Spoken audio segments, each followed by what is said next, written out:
Saludos a toda la afición de la lucha libre. Este que les habla es Michael Morales Torres, integrante del equipo de lucha libre online, con mi coanfitrión en esta noche, Hugo Sabinovich, y tenemos el honor de presentarles a nuestro invitado en la noche de hoy, de West Virginia para el mundo, el líder de 3MB, la mente detrás de Nexus, detrás de The Core, detrás de The Social Outcast. Oh baby, Heath Slater is with us tonight.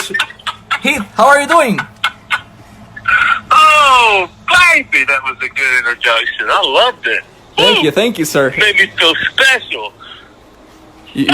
How you doing?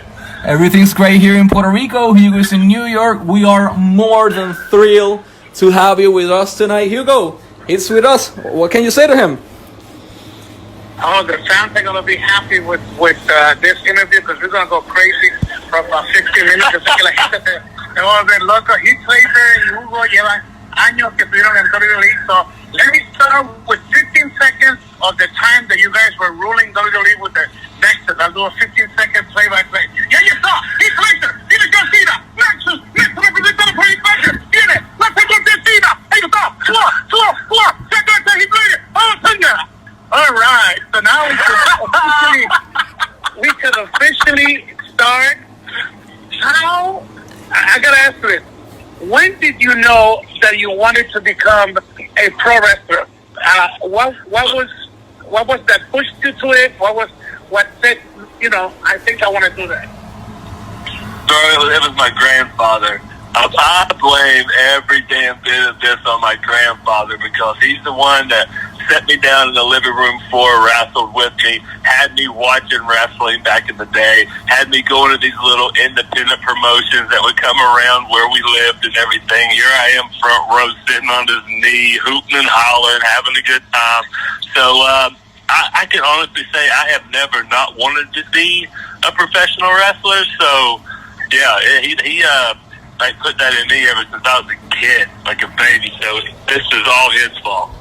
Let me translate to the fans.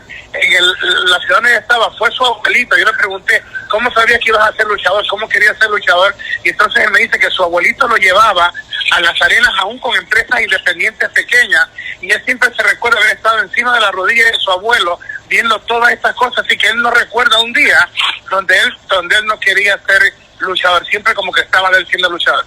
Okay, Michael, you take over. Heath, who was your inspiration to become a pro wrestler? You mentioned your grandfather was the person who basically introduced you to pro wrestling, but that first person you saw and you were immediately hooked with this business, who was that inspiration for you?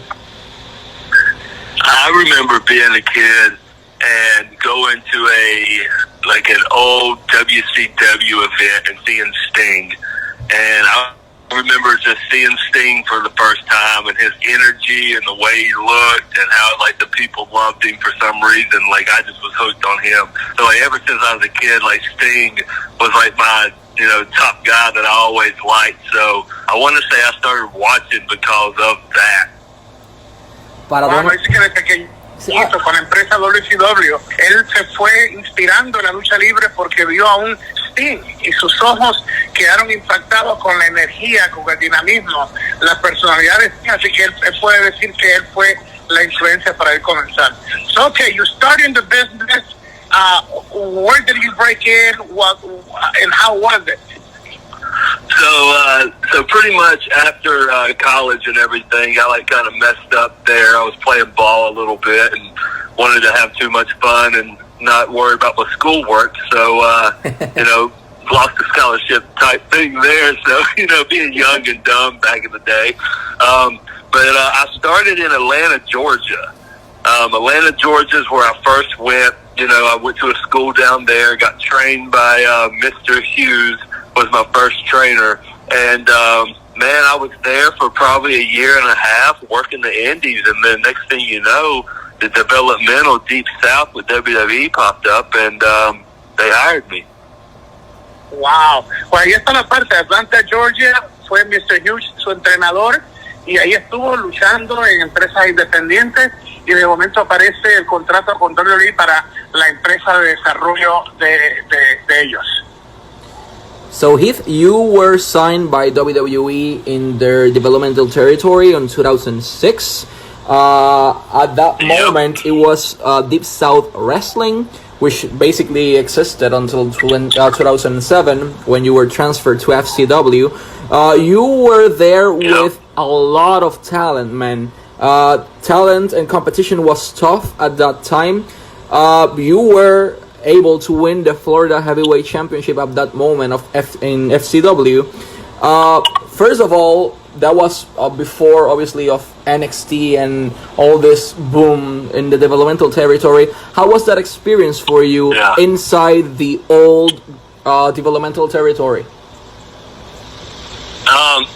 I loved it, actually, because, like, once I got there and Dr. Tom Pritchard and, Steve Kern and Norman Smiley and everybody, Billy Kidman, once they got a hold of you, man, like, they opened you up, like, taught you so much, like, in-ring work, out-ring work, even with Dusty Rhodes being there, helping you with promos. I mean, the promo king is teaching you how to cut promos, I mean, it's like one of those things where, like, man, it was just an encyclopedia of knowledge of wrestling. So for me, being, loving wrestling and wanting to be a student of it, it was just the best time of my damn life, like as a kid and growing into a man.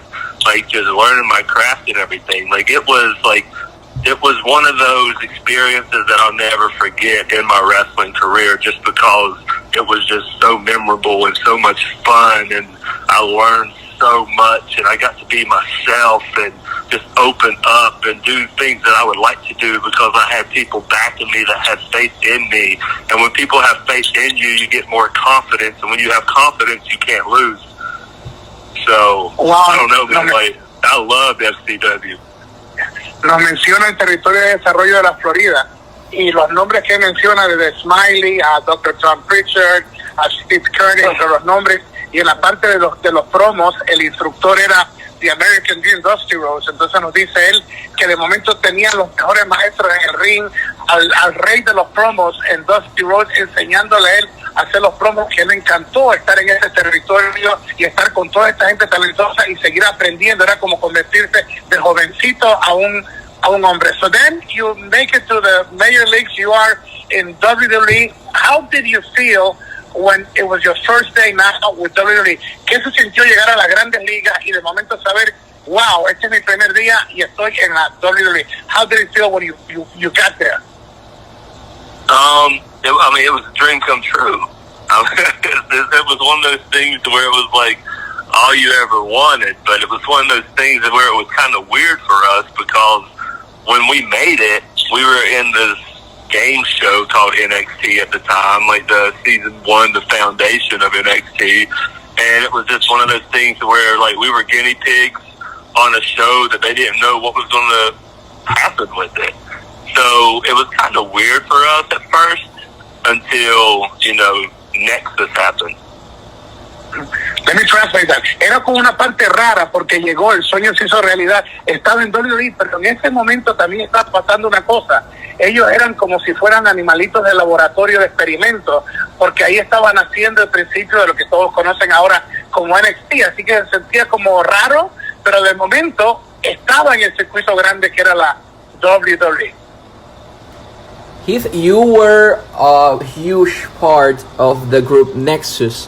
You basically put hands over Bret the Hitman Hart, John Cena, CM Punk, basically every top guy inside the business, and everyone was so amazed with the way Nexus made their debut.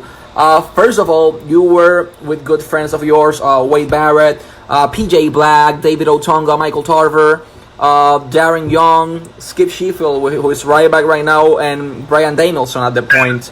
How was for you to make your main roster debut with your friends? No, that part was awesome. Now that's where, it started to have fun, started to be amazing, and was one of those things to where, we're actually working everyone that we actually watched growing up. So, I mean, like, with me working Bret Hart was, like, one of the biggest, like, patch patches on your, that you can get of armor in wrestling. To me, man, I mean, it's the Hitman, the best there is, was, and ever will be. But it was one of those things where, like, I worked him all over the world for like a year straight type deal, and it was amazing. And then, working guys, like Jericho and Edge, and Cena and Taker and Kane, and just, everyone from the top to bottom. I mean, that right there is whenever it was like, okay, they have faith in us. This is awesome. We just got to keep knocking home runs. And I felt like we did.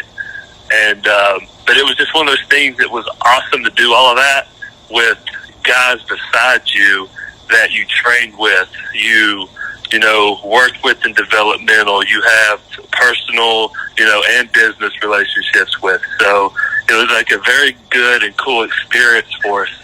And it was a rookie season, so it worked out because we had each other to lean on.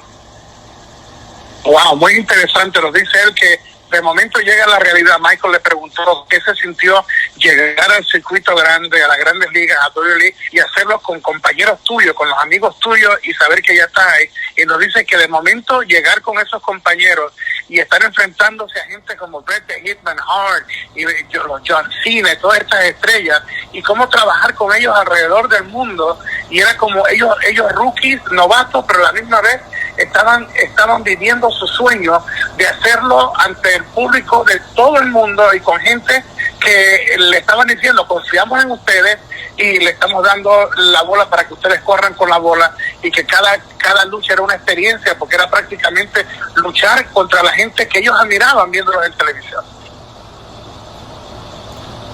Heath, you made quite an impact inside the business, specifically with your, I will call it like a legend killer run you had in 2011.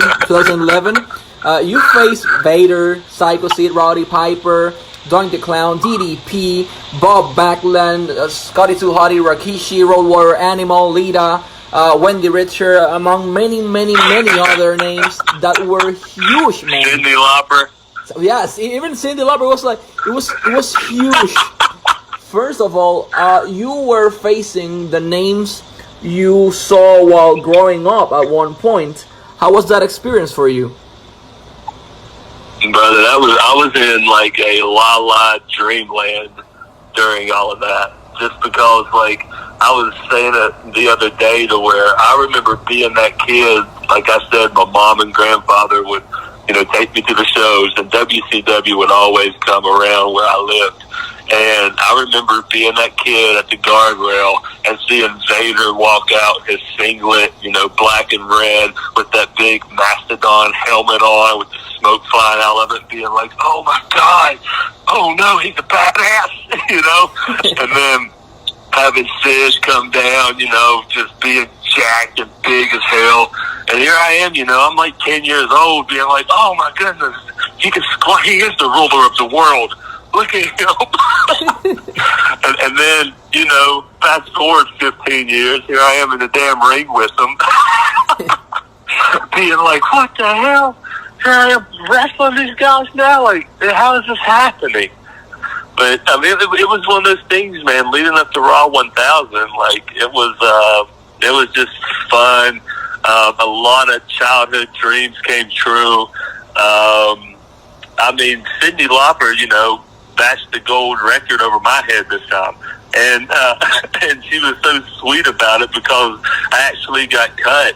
And in the back, she just started giving me a hug, being like, I'm so sorry, sweetheart, I'm so sorry. It was just, just funny moments, little things like that. And, but yeah, man, it was like all of those, man, the whole, leading up to it. I mean, that was even a fluke thing. It wasn't even supposed to happen. I mean, it was supposed to have been like me the first match with Vader to kick it off. And then it was going to be other guys coming in to work the guys that are coming in, because it was going to be a legend each week leading up to Raw 1000. And when I heard that, I was like, no, hell no. Hey, let me be this guy. Let me be the guy that says, to hell with these legends, leave them at home. They're too old to be here. That type thing, just to get heat. And then they liked it and everything. It was actually after the Vader match, man, I went to Vince and told him, like, hey, let me be this guy. Let me put these guys over each week. Like, this would be amazing.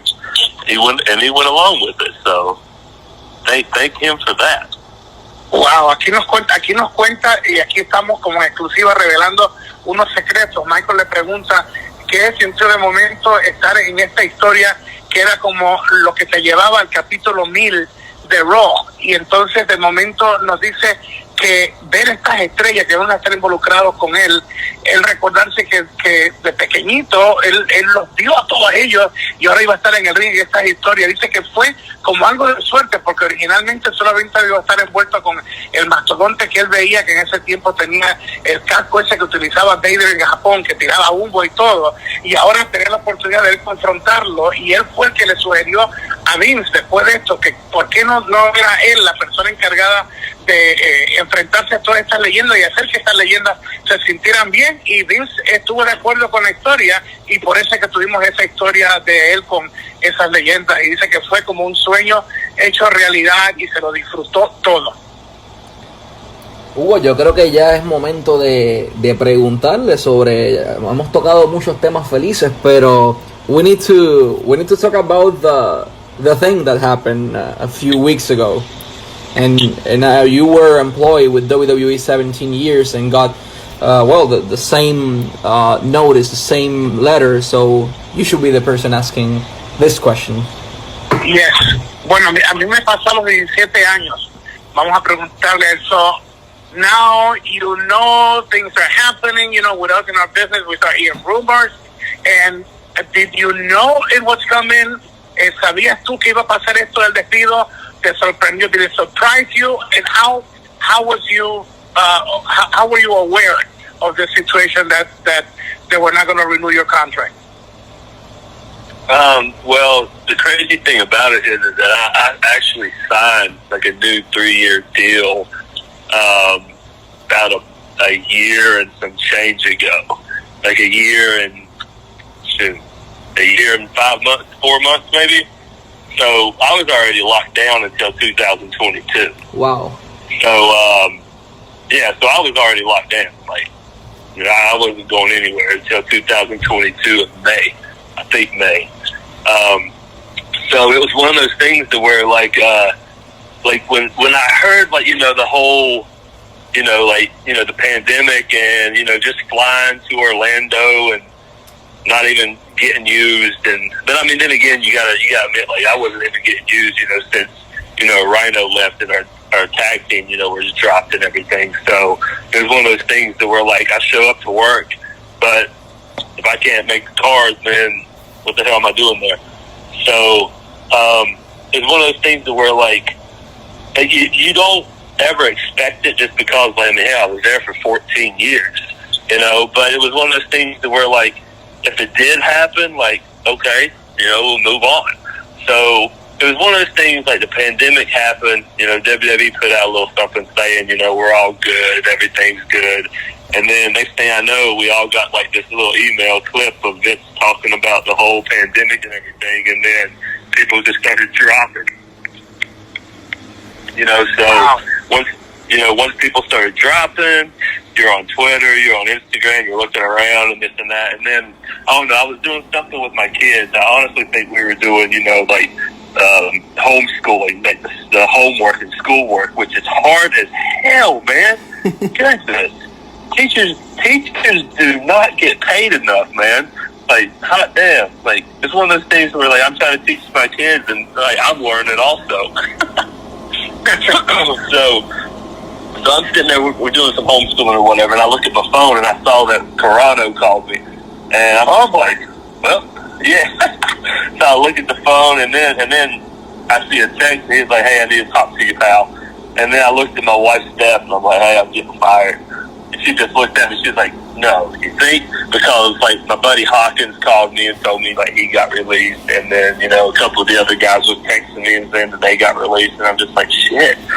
And then when I saw that, I told Steph that, and I walked out here, and Corano was like, hey, man, I was like, you're telling me after 14 damn years, a damn pandemic had to get me fired? Wow. And then, yeah, for sure. And then, he just, Corano's a cool dude when you know him. So it was one of those things where he just was like, hey, I'm sorry, I don't even want to do it, but it came down and I have to make calls and blah, blah, blah, you know. So he's like, you know, you got your 90 days, this and that. He's like, I hope to see you soon. Wow. Nos dice que yo le pregunté, ¿sabía que ibas a ser despedido o no? Y de momento él dice que tú escuchas algunas cosas, pero él ha mencionado un contrato con la empresa WWE hasta el 2022, así que él estaba ya, seguro que estaba ahí hasta el 2022, ya llevaba como un año y algo de ese contrato. Y cuando comienzas a escuchar algunos rumores, de momento Heath dice, no se preocupen, todo está bien, porque él ya había ido antes de que pasara la pandemia a sitios de lucha y a veces no lo usaban, pero cuando llega de la pandemia dice que todo va a estar bien, pero después reciben un correo electrónico y ahí comienzan los rumores de despidos y entonces comienza amigos de él como Hawkins y otros a decirle, mira, me acaban de despedirme, ya me suspendieron mi contrato. Entonces él le dice a su esposa, yo creo que me van a despedir. Entonces el que se encarga de esto se llama Corona y él de momento ve el número de él en su teléfono y cuando habla le dice, mira, lo siento, y él mismo dice que este muchacho no es mala persona, sino que ese es su trabajo, y le dice, tienes 90 días que no puedes competir y esperamos que te vamos a ver pronto. How, after you hang up, how did you feel? Why do we have to hang it up? What? We don't have to hang it up if y'all want to. No, I said when you got when you were talking to him, and the phone conversation was over. Now you're with your wife. How were those few minutes? Because in my case, when they told me, when you see human resources, in my case was Tom Carlucci and the head of human resources, when they came in to talk to me and the two of them were crying, I knew something was down. So now you hear him. How was those few minutes after that phone call with you and your wife? ¿Cómo fue eso después que te dijeron que no ibas a poder ya seguir con la empresa? Esos minutos después con tu esposa, ¿cómo fue esa conversación? How was that conversation with your wife afterwards?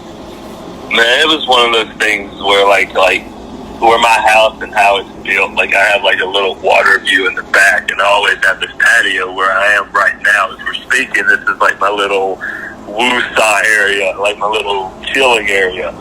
So I was back there when it happened. So when it did, I just remember when we hung up, I just put the phone down. I took a deep breath because, like, as much, and like, I don't mean this in no harm way or nothing. Like, I loved working for WWE. I had a blast with WWE. I mean, it gave me everything that I have today. I met so many friends, made so many relationships. I mean, it was one of those things where it was a family. And I mean, it still is. Like, I still talk to the guys. Like, you know, even today I was talking to some of the guys up there, you know. It's like, you know, you make relationships and friendships. But it was one of those things where, man, I was up there for 14 years, you know, and I had my ups and downs, and I was in faction after faction, tag team after tag team. You know, I had maybe a little single run here and there, but didn't last for nothing because I was in another faction or tag team. But it was like one of those things to where, like, you can try so much and do so much, but then again, whenever it just keeps getting thrown back at you, you just get burned out. You know, so it was like one of those things to where, like, I wasn't trying like I should. I wasn't putting 100% into it like I should, you know, and that's all on me. You know, that's all my fault. But it was just one of those things where, like, I probably needed this slap in the face to get motivated again, to stir the fire pit again and see that glowing flame, you know? Like, I needed this, and it's gotten me hungrier, it's gotten me more focused, it's gotten me motivated again, because now, you know, once this whole damn pandemic shit, you know, goes away and we can actually do some shows and conventions and everything, like, I can't wait to go out there, you know, and have a good time and, you know, go out there and show what I got. I just have a feeling that even WWE is gonna be surprised when we see you again. I just have that feeling that it's something you're gonna kick some ass. Let me translate to the fans. Nos dice que estaba en la parte de atrás de su casa donde se ve como el mar, el lago, que es un lugar donde él se siente relajado cuando le dan la noticia. Entonces de momento era como, wow, después de todos estos años de estar ahí, de momento él se sentía que ya venía a su fin, pero comenzó a sentirse de que él necesitaba esto también, porque estuvo todo este tiempo pocas veces individual, más en pareja o en una facción, y de momento hacían una historia y luego la tumbaban, y llegó un momento donde, aunque agradece lo que hizo en WWE, cómo lo trataron, y dice que es como una familia, que todavía lo siente, y que inclusive hoy a los muchachos en la empresa, pero que de momento él sentía que con todo lo que había pasado ya no había tanto fuego, y él responsablemente dice que quizás él se sintió como que no estaba dando el máximo, como que estaba un poco apagado, pero ahora lo que él desea es todo esto que está sintiendo es como que ha revivido de nuevo, como que se ha encendido ese fuego, como que se ha encendido la pasión. Y yo le dije, yo creo que todos, hasta WWE se va a quedar sorprendido de lo que tú vas a hacer, porque yo creo que tú vas a patear trasero cuando regrese después de esta pandemia. Heath, you, for the first time in 14 years, you are outside of what many people call the cage, making obviously a direct reference to WWE. And you've got kids, man. For the first time in a lot of time, man, you have time to share with both of them and with your wife after being basically every year around 300 days on the road. So that's a huge blessing at this point. But there's a lot of companies, man. The world is your oyster. There's New Japan Pro Wrestling, All Elite Wrestling, Ring of Honor, Impact Wrestling, AAA, CMLL, among many others. Have you been, obviously not until mid-July when this, after all this 90-day clause gets sold, but are you interested in working for a specific company right now?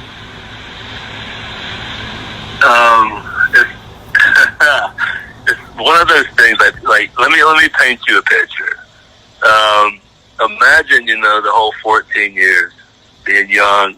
I mean, I was 23 when I got signed, I think. Being a kid, getting signed to the biggest company in the world, being there for 14 years, doing everything up and down the ladder that I did, and now being a 36-year-old seasoned man, like, I'm ready to go out there and perform in every league that I can. Like, just because I always wanted to, but I never got the chance to. But now, being seasoned, knowing my craft, knowing what I can and can't do, and able to, go out and perform in, these other companies is such an amazing feeling for me, because it's something that I wanted to do before I even got signed with WWE. But then, once you sign with WWE, you're always loyal to them, period. So it's one of those things now, come July 18th, I can just go to anyone I want if they want me. Hell, I don't know. They might look at me and say, "Hell no, we don't want you." I don't know. No, I think you're wrong. I think you're wrong because from the professional aspect, you're top A. As a business person, you're top A, and people that are like you, that you get along with, whoever doesn't get along with you, brother, they got some serious problems. So companies love to have those talents like you that are not going to be, hard to deal with, because right now to work with, yeah, man. Yes. Dude, thank you for saying that, man. That makes me feel good, man. Thank you. No, I'm telling you. And that's what I try to do too, man. That's what I try. It's like, dude, I want to work, I want to help you, but you got to help me too. Let's scratch each other's back. Yes. So let me translate to our Spanish audience. Nos está hablando él de que de momento él es una persona joven, lo firma la empresa número 1 del mundo, tiene 23 años, pasan todos estos 14 años en la empresa número 1 del mundo. Michael le preguntó, ahora que finalmente tú estás fuera del cage, como le dicen a la parte de lo que es como encerrado en esa jaula, es como un pajarito en una jaula de oro, en otras palabras. Entonces ahora eres libre. ¿Qué pasa cuando viene julio? Que ya tú puedes luchar con otras empresas, con quién te gustaría estar. Michael mencionó algunas empresas, y él dijo que, hablándonos del tiempo que estuvo en WWE, que él está, pero con esos deseos de ir a cualquiera de esas empresas y hacer todo lo que esté a su alcance por dar lo mejor de su talento, porque eso es lo que él quería hacer, pero que lo firmó WWE rápido. Entonces él no pudo recorrer el mundo, pero ahora está con ese hambre de conquistar estos territorios, estas empresas grandes. Y él dice, pero quizás las empresas no me quieren a mí. Yo le dije entonces, no, por el contrario, tu calidad como profesional, como persona, como eres recto en las cosas, como eres una persona que apoya a tus otros compañeros, no va a haber ningún problema para ti. So Heath, 14 years, you're free for the first time. However, we need to make reference. That sounds so weird, doesn't it? Yeah, it must feel Yeah, weird. it's like a 14 years. You're like a free divorce. for the first. I know, right? Yes. Damn. Yeah, I felt crazy. strange. With me, it was 17 years from my first year working Jesus. creative with Vince. First year working creative, and then 16 producing and doing the play-by-play. So listen, it's like a marriage, a relationship. Yeah, it is. Yeah. Es como un It's a matrimonio. fact. El 14 años, 17, es como algo extraño. Dice él, le dice a Michael, suena esto como extraño cuando tú dices, por primera vez eres libre en 14 años. Yeah, but we need to make reference to this. I don't know if you've been asked before, but we need to make reference to 3MB. So Jinder Mahal got released at one point. He went to do a few things in the Indies. He worked for Carlos Colon here in Puerto Rico in WWC. Then when he almost decided he was going to retire, I thought he was going to open, I don't know if it was at a Subway or some fast food chain in Canada. He got his call back and he went back to WWE, different physique. He worked his way to the top and he was a WWE World Champion for 6 months. Drew McIntyre, the same situation. No one expected him to get released as he did. He got released, he went and worked for the Indies, he worked in TNA at the point, WCPW, among many other companies. When he was going to work for Hugo. Michael, and he was booked to do my show in the car that I had Rey Mysterio in Chile, and Vince took him away from me one day before the show. Yeah, that's the whole point.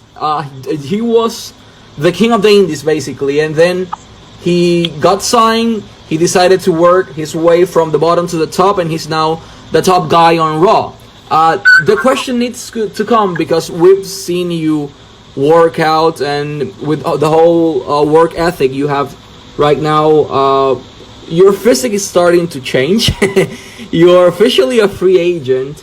My question for you is, in case obviously in the future, after you have some fun in the independent circuit and multiple companies, and in case you got that call from Mark Arano or whoever calls you back, will you be interested in working for the WWE in the future if the right time comes? I mean, I'm sorry you had to say all of that for the answer I'm about to give you, but only thing I can tell you honestly is that we will see. We will see. Wow, muy interesante. Michael le menciona todo lo que él ha visto con sus ojos, que pasó con Jinder Mahal y cómo volvió a WWE, fue campeón.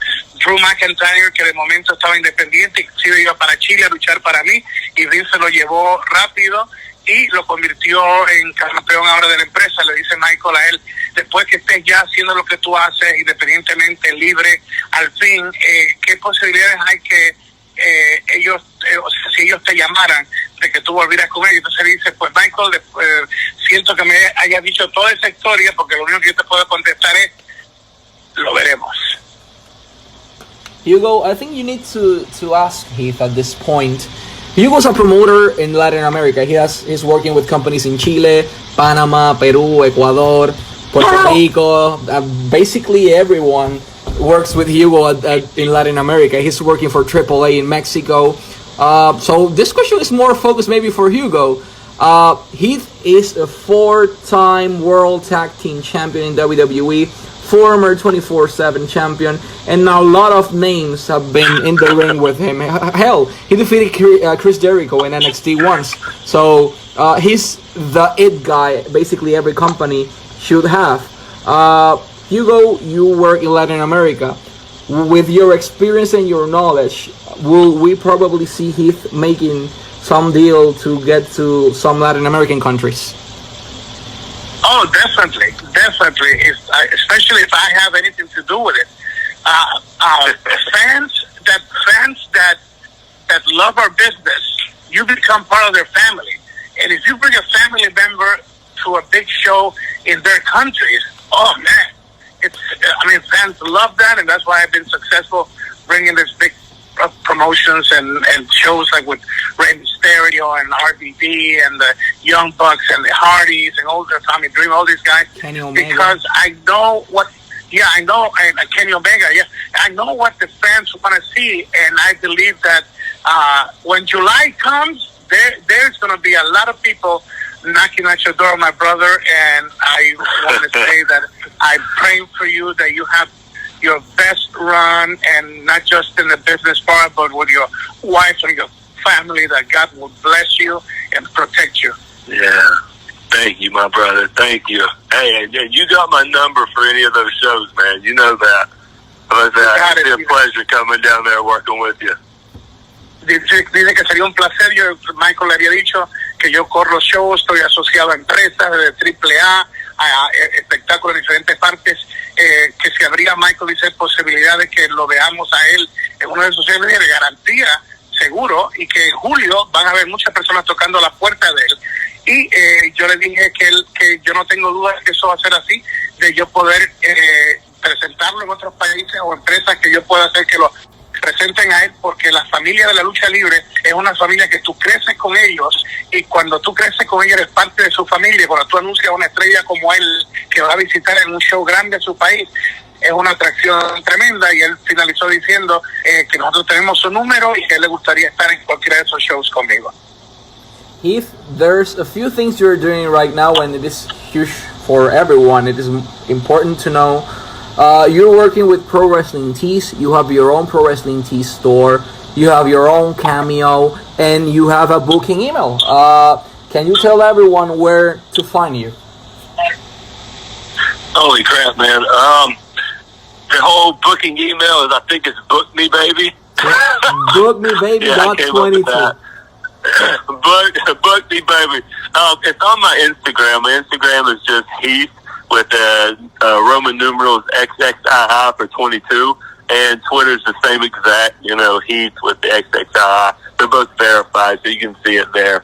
But a lot of my info is on my Instagram. I do have the pro wrestling store and everything with some awesome merch. But yeah, I'm starting there, and like I said, man, I was 14 years with WWE, so this is all new to me. So I'm things out, and thank God my wife's helping me because she's the brains behind a lot of it, man. I'm dumb when it comes to electronics and all this stuff. So, yeah. So we're I got the Cameo also, like you mentioned. But yeah, so yeah, I'm just trying to do the best I can with what I got right now, because like I said, this is all new to me. Él nos dijo de cómo le contestó a Michael cómo comunicarse con él para buquearlo a él.